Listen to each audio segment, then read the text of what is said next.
নতুনরা যারা নতুন ভোটার রয়েছে তারা কিভাবে ভোট দেবে, কারণ অধিকাংশ মানুষই আছে যারা আপনার ভোট দেয়, ভোট দেওয়ার পরে আপনার ভোট বাতিল হয়ে যায়, মানে সিস্টেম না জানার কারণে আপনার ভোটটি বাতিল হয়ে যায়। তাই এই ধরনের দুটি ব্যালট থাকবে।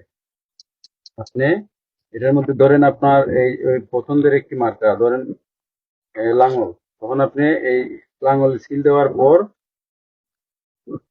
আপনি এভাবে এটা বাজ করবেন। যদি মনে করেন আপনি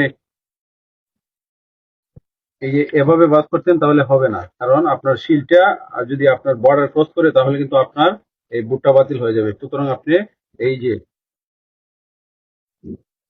এটাকে আপনি মিডিল করবেন, তারপর এই একটা বাস করবেন, তারপর আপনার এই যে আপনার সিলটা এই যে ব্যক্তি উনার নামের সাথে এই যে অ্যাডজাস্ট হবে, তখন এই বুট গ্রহণযোগ্য হবে। আর যদি আপনি এই বর্ডার ক্রস করে তাহলে বা প্রজাপতির দিকে বা অন্য কোনো মানে আউটলাইনে যদি চলে যায় তাহলে কিন্তু আপনার বুটটা বাতিল হয়ে যাবে। সুতরাং আপনি এইভাবে বাস করবেন সিল দেওয়ার পর, ঠিক মিডিলে এইভাবে বাস করার পরে আপনি একটি আপনার যেটা ভালো লাগে, ধরেন আপনার হা বুট ভালো লাগছে বা না বুট ভালো লাগছে, আপনার ইচ্ছা, আপনার যেটা আপনার ভালো লাগবে আপনি ওইটার মধ্যে একটা সিল দেবেন। ঠিক আছে, তারপর আপনি কি করবেন, এটাও আবার এই সেম পজিশনে আপনি এখানে একটা বাস করবেন যেন এই যে বর্ডার ক্রস না হয়।